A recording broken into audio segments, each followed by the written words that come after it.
my name is Meredith Nelson and I'm interviewing Christina today. Hi, I'm Christina Forsell. I teach Algebra 1. How do you incorporate multiple cultural perspectives into your teaching? So I like to use a lot of math problems that involve like their interests and things that use their culture.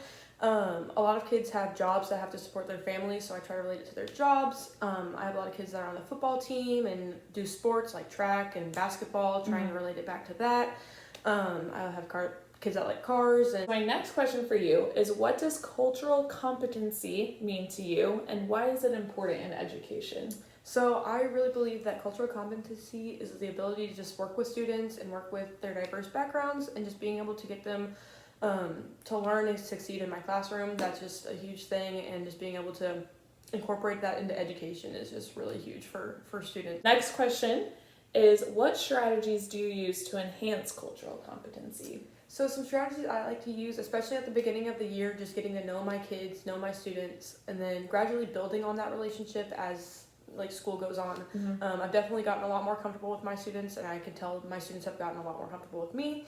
I try to eliminate personal bias as much as I can and just have empathy for all of my students really, and just being aware of their behaviors in my classroom and how that's kind of linked to home. What are some challenges that you've encountered during this whole process? So I've encountered a lot of challenges. A lot of kids just are very not confident in math, which is just one of probably the hardest things I've had to deal with. And just kids that refuse help, just kids that don't want to work, even though I'm trying really hard to really incorporate their cultures and stuff like that.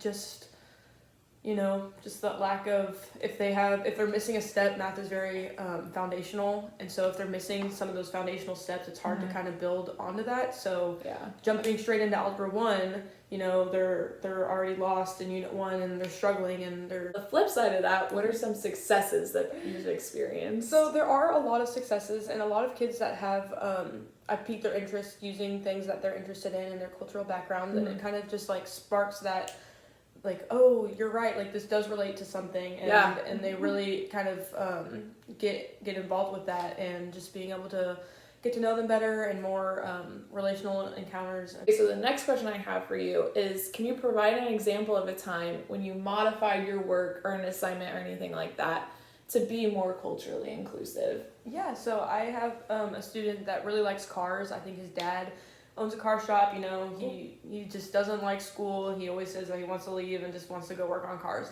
So I'm just like, well, cars have a lot of math. Cars use math all the time. Like, we have miles per hour, like tire rotation. I was just kind of trying to think of things. I don't know cars that well, but just trying to relate it to him a little bit more, just so that it kind of motivates him a little bit more to do his... How do you handle like cultural misunderstandings that might occur in your classroom? Yeah, so at the beginning of the year, we have our set expectations of how we want to treat others in the classroom, how we want to be treated. I'm very big on accepting all students for all of their cultural backgrounds and everything. So whenever I address kind of those miscommunications, it's more one-on-one, just trying to get to talk to the students and kind of see what's going on, and just kind of explain to them, really just talking to them. So how does your identity affect your work in your very diverse classroom? Yeah, so as a very young white female, just straight out of college, it's been kind of rough getting to gain the respect of my students.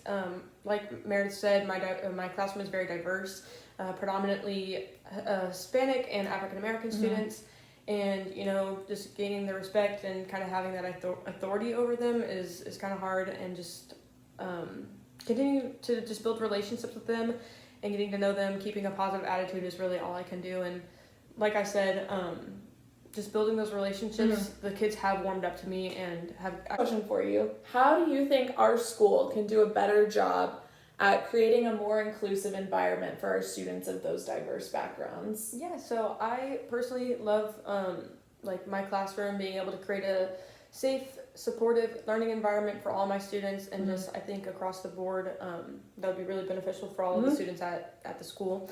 And just reaching out to parents too. I love emailing parents and calling parents, and at first it was very scary, but I call them for the good and the bad. Just really connecting with the parents and getting them involved is not super typical, but I personally really like to do that, and I think our school does a good job at that. Yeah, it gets a lot more people involved. Yeah. Awesome. Well, thank you so much. Yes, I appreciate your time. And